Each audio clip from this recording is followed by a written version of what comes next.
Let me go live on Insta.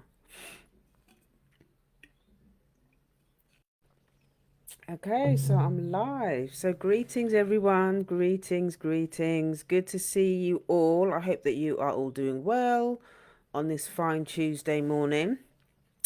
So, continuing my conversation in these 30 live streams in 30 days. This is session number 4. Okay, so just to give some context, it was my anniversary, okay, of being in business for 8 years, doing the Art of Greatness.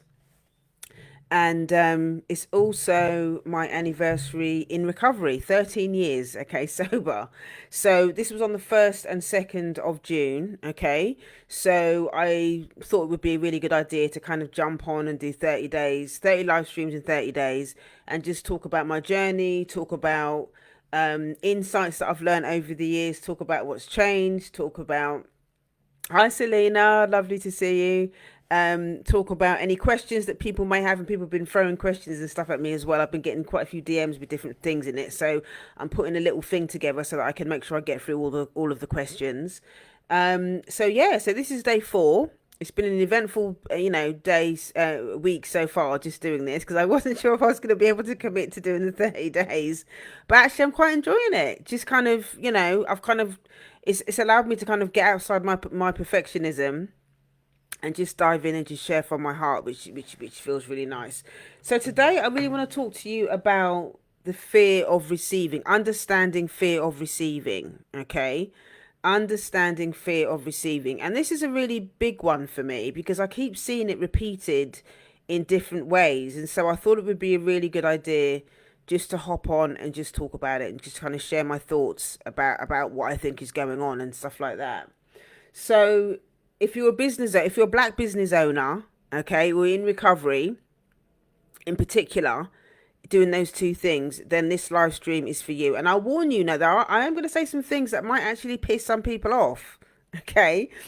Because some of the stuff that I'm going to be talking about is stuff that I have sometimes shared with others. And, people can sometimes get quite defensive about it. They don't really want to talk about it. So this might actually piss a few people off in some respects. But I'm going to say it anyway because I think it's important to kind of get this stuff out in the open. And ultimately, this is about, I want my people to win. I want black people to heal. I want us to collaborate and join together and do all of these things, but doing it from a place of wholeness, okay, rather than from a place of shame or being triggered and all of that kind of stuff. So yeah, so I really want to have this conversation today. So anyway, for those of you that don't know me, just really quickly, so I'm a racial trauma therapist and I work predominantly with black women, and I absolutely love what I do. I'm also a retreat facilitator. I also run a mastermind. I do retreats as well. Oh, and I've got a retreat that's happening on the 15th of July about the art of receiving. So actually, it ties into kind of what I'm going to be talking about today. Okay, so yeah, it's good about the art of receiving. So in the retreat that I'm going to be doing on the Saturday the 15th of July in person, it is specifically about understanding your relationship to receiving at a personal level. So we're going to be talking about that. You're going to be talking about how shame often blocks people's ability to receive and how it's linked to kind of childhood neglect, childhood trauma, and also living under systems of oppression. It's 2 workshops. The second workshop is going to be about understanding financial therapy and all of that kind of stuff. So a lot of the stuff that I've talked about before, that I talk about in my mastermind, if you thought about wanting to work with me in the past but not really sure if it's right for you, or whether you can, whether you think it's going to be the right space for you or whatever, or you're not really sure what, or maybe you don't understand exactly what I do, if you come to this workshop, you'll get a really good insight. It's a really good taste stuff for you to be able to understand what it will be like to work with me. And there will be other, it's also because this is my anniversary as well, there will be people at the workshop that already work with me, so you'll be hearing their stories as well around what they've achieved, how they've found working with me, what they've, how things have changed for them, their success stories and all of that. So it's going to be a really, really nice space. So if you're interested in joining me for that half day in person retreat, called The Art of Receiving, go to heal.juneallen.net. That's heal.juneallen.net. That's heal.juneallen.net. The link is in my bio, so you can check it all out there. Right, so let's get back into today's topic, which is kind of linked to the fear of receiving. So I wanted to help you to sort of understand your own fear of being visible. Okay. Now, something that I witness quite a lot when I go into Zoom meetings, whether it's for business or whether it's for recovery meetings or stuff like that, I notice that a lot of the time people don't have their cameras on. It's like pulling teeth trying to get people to put their cameras on so that they can so that there's connection in the group, so that people can see your face, so that people know what's going on. And I kind of have a theory around it that, I think obviously this is not going to apply to everyone, but I think that this sometimes comes from a place of feeling scared about being vulnerable because, especially around each other, especially around each other. And I think that, people tend to cling on to that. I think number one, when you're in a meeting and you don't have your camera on, it's harder to be present. It's harder for you to be present to what's going on if your camera's on, because if your camera's on, you have to actually pay attention to what's being said. You have to pay attention to what's actually going on. You have to pay attention to the person that's moderating the meeting. Okay? And a lot of people struggle to be present because being present means that you have to feel what's going on in your body, what's going on in your environment, what's being said and what's happening in your body. There's more chance of you understanding what's going on. And I think if people are not, if you're not used to being present, or you find being present really difficult, then having your camera off so that you can go and be busy and do other things and not really paying attention is an avoidance tactic. Okay, it's an avoidance tactic. It's a way of avoiding yourself. And it may be that you find it actually quite painful. So if you're listening to this and you're one of those people that when you go into, whether it's a recovery meeting or whether it's a business, a business thing that you're in, and you find it really, really difficult to keep your camera on, ask yourself those questions. Like, what is going on for you that you're not able to, what is it that you find really vulnerable? Okay, about doing that. What is it that you find so difficult about doing that? And sometimes it might be because you have a lot of shame. It might be because you have a lot of shame about who you are. Maybe you feel unworthy. Maybe you don't feel quite like you're doing what you really could be doing in your business. And ultimately, there's a sense of unworthiness that comes up, and it's too vulnerable for you to sit with other people with your camera on. Because ultimately, here's what happens when the camera is on. When the camera is on, you get an opportunity to connect with the group. Your contribution to the group is going to be very, very difficult. I mean, I've sat in, this is the God's honest truth, I've actually sat in many recovery meetings where I'm literally the only person with my camera on. Okay? Because for me, having my camera on means that it helps to reduce the shame. It helps me to get present. It helps me to get present. And if there's any shame about, then being visible, I'm telling that part of myself that might feel ashamed that actually I'm going to take up space and I'm going to show my face and I'm going to speak if I need to, and I'm going to take up space. I'm going to be visible.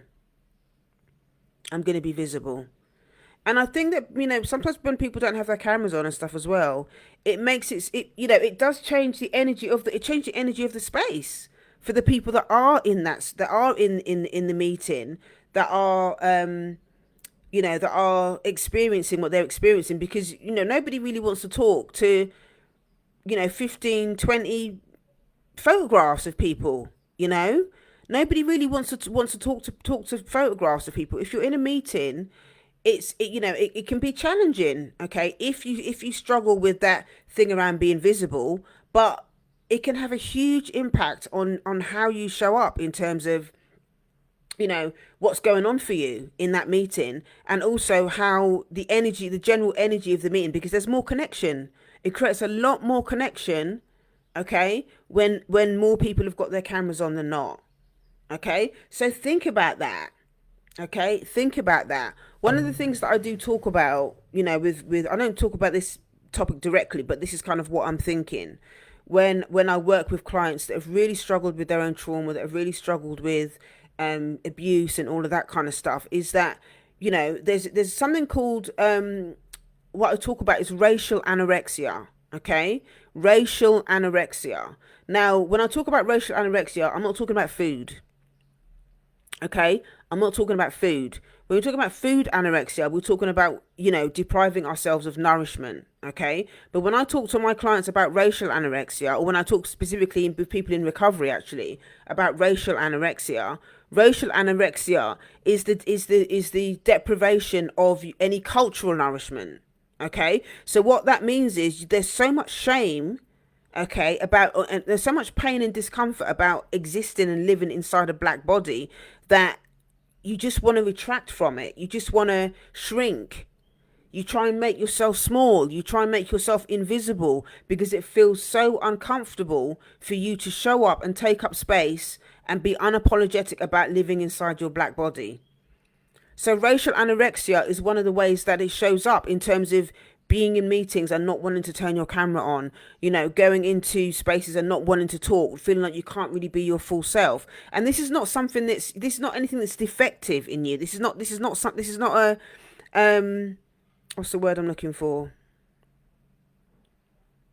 This is not something for you to be beating yourself up about with this, okay? This is your psyche's way of trying to protect you, okay? It's trying to protect you from pain. It's trying to protect you from being vulnerable. But the reason why I'm talking about it is that sometimes it can be that part of us, okay, that wants to hide, that is compulsively hiding, okay? Yes, it's trying to protect you, but in the long run, is something that is going to end up sabotaging your ability to receive. Okay, that part of you ends up sabotaging the part of you that is deserving of abundance, that is deserving of love, that is deserving of pleasure, that is deserving of all the stuff that's good, because you're so not used to receiving, you're so not used to having nice things, you're so not used to being in relationships that feel comfortable, that feel safe, okay, that the part of you that's trying to protect you, the avoidance part of you, is just kicks in. It's a survival strategy that we've picked up over the years throughout history for obvious reasons. It makes sense why we've done that. But over time, it's become a way of being for us, and it's very difficult for us to get things done and to achieve things and to try new things as well, because that part of us that is so afraid of being visible can also start to leak into and morph into perfectionism. It can morph into perfectionism and making it very, very difficult, okay, very, very difficult for us to be able to try new things, because we're so afraid that we're going to experience shame. We're so afraid that we're going to get it wrong. We're so afraid that people are going to judge us, or people are going to cuss us out, or do whatever, and it becomes difficult for us to actually thrive in what we're doing. It's difficult for us to thrive in our businesses, because that part that is so afraid, that's obviously trying to protect us in the past for good reason, that it's showing up in our businesses, and it's showing up in our inability to be able to do stuff. I speak to so many business owners all the time that are so afraid of doing live stream, that are so afraid of getting on social media and doing stuff, even if kind of creating what should we call it, creating stuff to put on social media. They don't want to show their face, and I get it. That's how I used to feel when I first started, before I started doing live streams, probably about, gosh, when did I start doing live streams? I probably been doing it for maybe about 4 or 5 years. I was with an old business coach, and she challenged me to do it, and at the time I was absolutely petrified when I first started doing it, because all of that shame, that perfectionism, fear of being visible, all of that stuff, it all came up. And I did not want to I didn't want to feel the shame. I was scared of getting it wrong. I was scared that people were going to judge me. I was scared, like, if I didn't have a proper script to be able to do stuff, to make sure that I got it right. I was just afraid of being myself. I was afraid of having an opinion as well, because I was thinking, what about if people judge me? What about if I get trolls? What about if people, because obviously the subject matter that I talk about as well, specifically around race and stuff like that, I was thinking people were going to troll me. I was thinking white people were going to say stuff. I was thinking maybe all of this stuff I was saying in my head, that if I got on social media and allowed myself to take up space and just speak, speak on what I know, on my knowledge and stuff like that, speak as a therapist, speak confidently about my opinions and stuff like that, I thought it was going to be awful. I thought it was going to be really, really difficult. But actually, the opposite happened in the sense that every time I showed up, there was somebody that would send me a DM, or that would send me an email or whatever, saying that they identified with what I was saying, that they appreciated the fact that I was saying things that quite often a lot of people feel that they're either thinking about it on their own, or they feel ashamed for feeling that sort of type of way. But for me to get on and be saying things to people helped them to kind of feel like they weren't on their own. So when I get on here and I talk about fear of being visible, and I talk about the shame, and I talk about, people feeling like they can't really take up space, and not wanting to, not wanting to go live, not wanting to get on camera, not wanting to put their camera on when they're on Zoom, all of these things that I see, it's all about that really tells me that person, there's something about not feeling worthy that's weaved into all of that behavior. And I don't say that to shame you, or judge you for it. I'm just saying that if we're going to move forward as a community, in terms of business, in terms of healing our relationships with each other, we have to give ourselves permission to push through that shame, and to push through that part of it, or to at least communicate with that part of ourselves that is compulsively wanting us to stay small. Because there's the inside all of that as well, inside all of that racial shame, that racial anorexia, inside of all of that is also internalized racism, internalized capitalism. If you're a black woman, it's going to be internalized patriarchy as well. All of these different things that are telling us, actually, you need to shut your mouth and go and sit down. All of those different parts of us that we've internalized unconsciously from living inside systems of oppression, okay, is the part of us that is telling us to go and sit down and keep quiet. So it becomes more and more painful.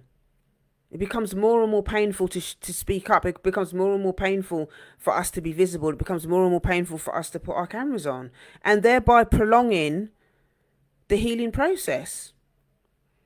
Because, as long as you've got that shame stuff going on, it's going to be very difficult for you to show up. It's going to be harder for you to show up in your relationships. And shame can't survive when it speaks. Okay? When you're being visible, okay, and you're speaking out and stuff like that, shame can't survive in that environment. Shame can't survive in that environment. And that part of you that wants you to tell you to shut up and sit down, that part of you can't survive. When you put your camera on and you open your mouth and you start talking, that part of you can't survive. That part of you is out of the driver's seat and in the back. At the end of the day, I understand that part of you that's trying to get you to sit down is the part of you that's trying to protect you. And if you think about it within the context of our history as well, a lot of our ancestors were murdered for speaking up.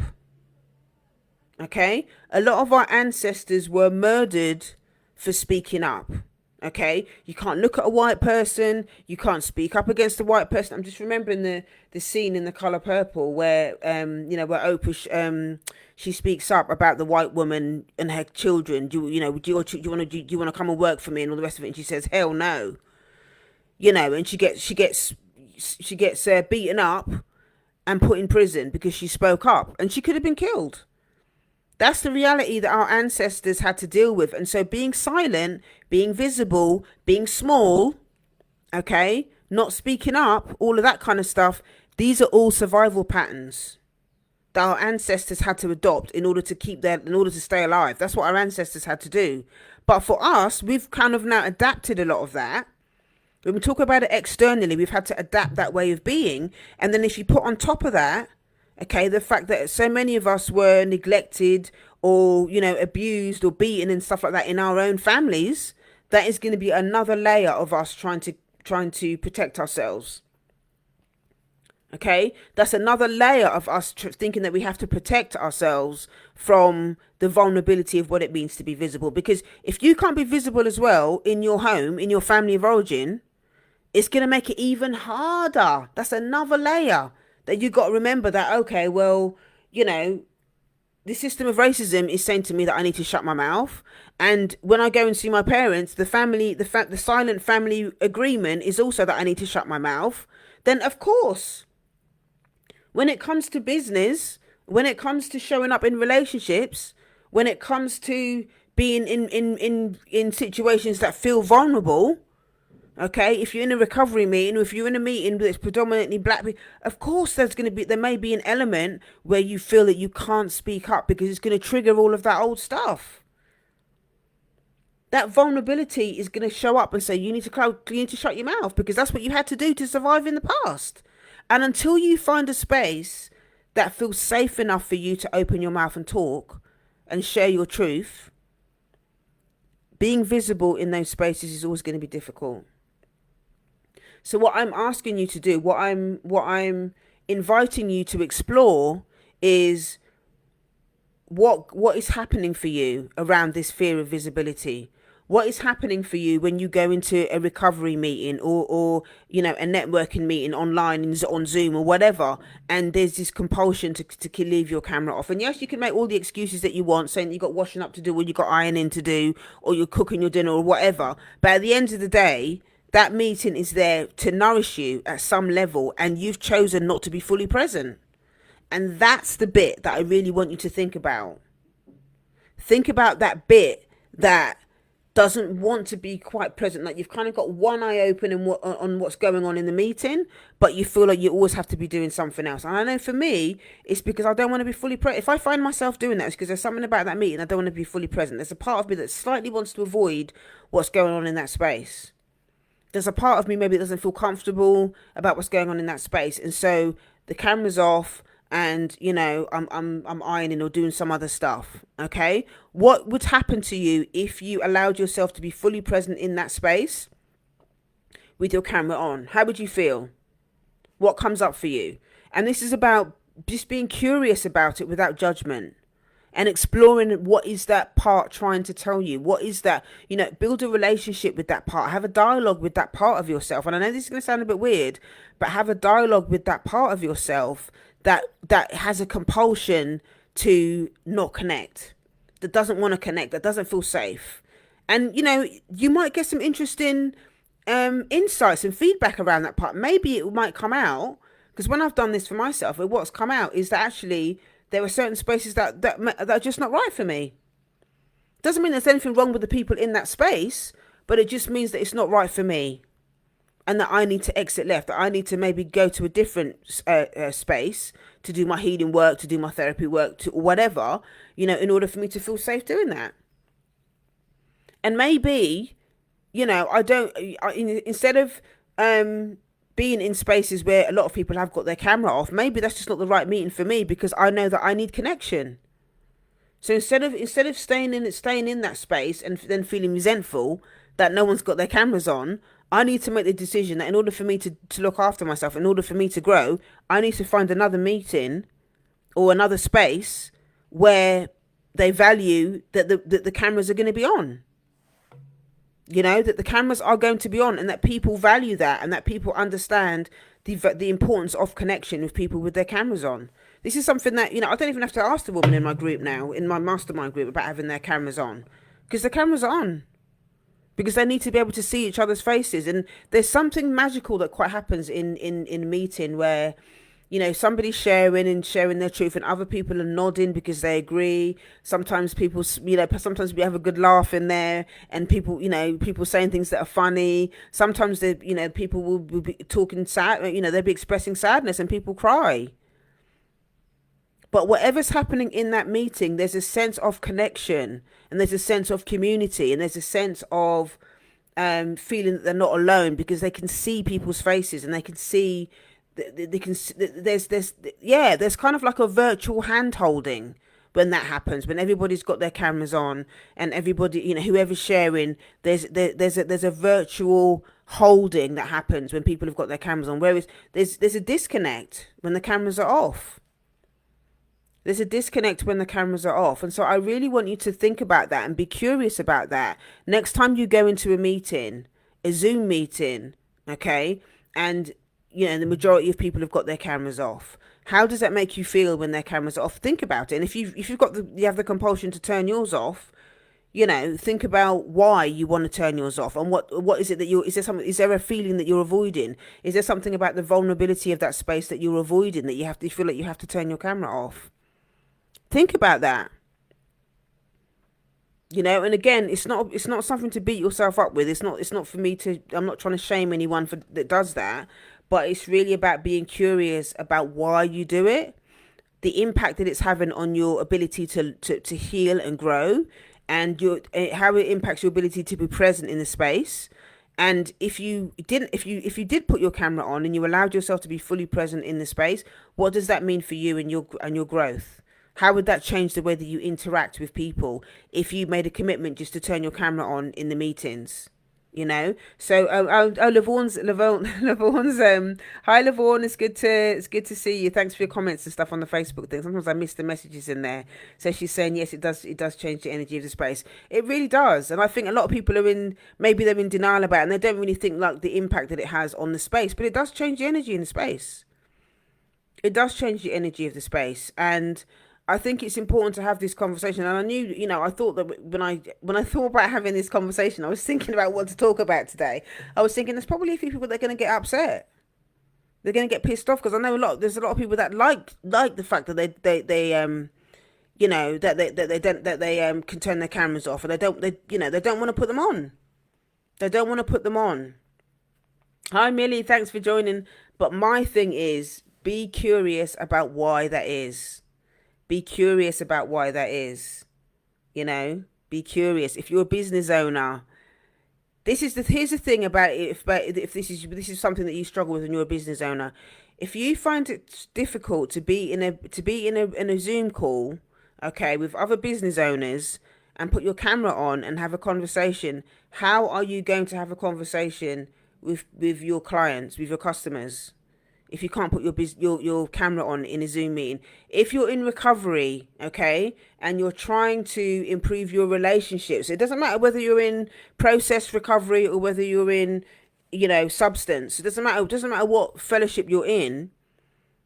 If you've got a thing about putting your camera on, ultimately it doesn't really matter what it doesn't really matter what fellowship you're in, okay? Because ultimately the goal is to build a better relationship with yourself and to have a better relationship with others. That's ultimately what recovery is. It's about changing the relationship that you have with yourself, and or improving and having a much more loving, nurturing relationship with yourself, so you're not self-sabotaging and kind of hurting yourself, whatever is the compulsion that is that you're hurting yourself with. And it's also about your relationship to the world, your relationship with each other, relationship with others. So if you find it difficult to put your camera on, explore how is that going to work? How is that going to translate in terms of your relationship with your friends, with others, with your any love relationships? How is that going to translate? If you find it difficult to be vulnerable on camera, okay, in a recovery meeting, how is that going to translate with your work? And actually, if you do start to practice that, you'll notice that your recovery will accelerate at a different level when you start to do that, because you show up differently when your camera's on and you're speaking and you're allowing yourself to be seen and you're sharing your truth. Okay, it's good it's fantastic for shame reduction. That's one of the things that recovery is good for. And if you think about it as well, before COVID, people would do all these things, a lot of this stuff in person. Okay, people would do a lot of this stuff in person, especially like recovery meetings. People go to recovery meeting and share and be vulnerable and cry and do all that stuff. They do it in person. So you would have to get vulnerable. Obviously there was people doing some stuff on Skype and whatever back in the day, but by and large, a lot of the stuff that was happening was in person. And that is going to have a huge impact on your relationship with yourself, because you're more likely to be present. You're more likely to it's a different experience. It's a different energy when you're with people in person as opposed to being online. So think about that. So think about that. So if you really want to excel in terms of your relationships with people, the relationship with yourself, the relationship with your business, the relationship with your, in terms of your recovery and stuff like that, make a decision that you're going to, do some work around your visibility and and the shame work. This is what the shame work is. Having a conversation about the shame. If you're not aware of it, explore what that's about. Explore what the shame is about, and give yourself permission to start going to more things in person so that you can start to, start to be a lot more present as to what's happening in your body. Do you get those feelings that you just want to shrink and hide? Do you feel like when you're sitting in person, like, oh my God, I can't really talk to that person? Or do you feel anxious? The whole thing around COVID and stuff has had a massive impact on people and their ability to be able to show up in person, because we spent the best part of 2 years behind a Zoom screen, and I think it's become convenient for people to be able to do that. This is one of the reasons why I've started to build up doing more events in person, because I think people crave it, and my clients that are in my mastermind have said the same thing, that that they really enjoy. Now there's a mix for them to do stuff in person. They automatically get access to the in person events that I do as part of them, part of their mastermind the membership package. So they really enjoy coming to do stuff in person, because it's a different energy. And at the end of the day, we're human beings. So we're supposed to be in close proximity to each other as human beings. But I also get that because of trauma, because of anxiety, because of different things, that some of us find it difficult. But I'm inviting you. I'm sending you an invitation today to really look at your relationship to visibility, and to unpack it and think about what that means for you, and think about how, if you find it difficult, and how you can begin to do your shame reduction work by showing up more on, by putting your camera on when you're online, or actually going to things in person rather than doing stuff, on the internet. Okay, so think about that. And if you would like to join me for the Art of Receiving half-day retreat that I'm going to be doing on the 15th of July, okay, you can click the link in the bio, go to heal.juneallen.net. That's heal.juneallen.net. That's heal.juneallen.net. So that's me for today. That's number 4. Okay, so I've got 26 more to go. So yeah, so again, 30 live streams in 30 days that I'm doing. So if you haven't done so already, put your notifications on. And I look forward to seeing you tomorrow. I'm going to be doing some, what day is it today? It's Tuesday, isn't it? I'm going to be doing a series of maybe 2 or 3 live streams around Father's Day, black men in therapy, all that sort of stuff. So look out for those as well. And if you've got any other questions that you want me to answer, stuff that you want me to talk about in these live streams over the next 36 or 26 days I've got left, then send me a DM. Let me know what you're thinking, and I'm happy to answer it anonymously. Yeah, so let's get that going. So you can send me a DM here. Excuse me, you can send me an email, info@yardofgreatness.com, and I will see you next time. Thank you so much for joining. Thanks for Laverne. It's lovely to see you. Thanks, Millie, everyone else who's joining on the live stream, and I'll see you next time. Take care. Bye bye.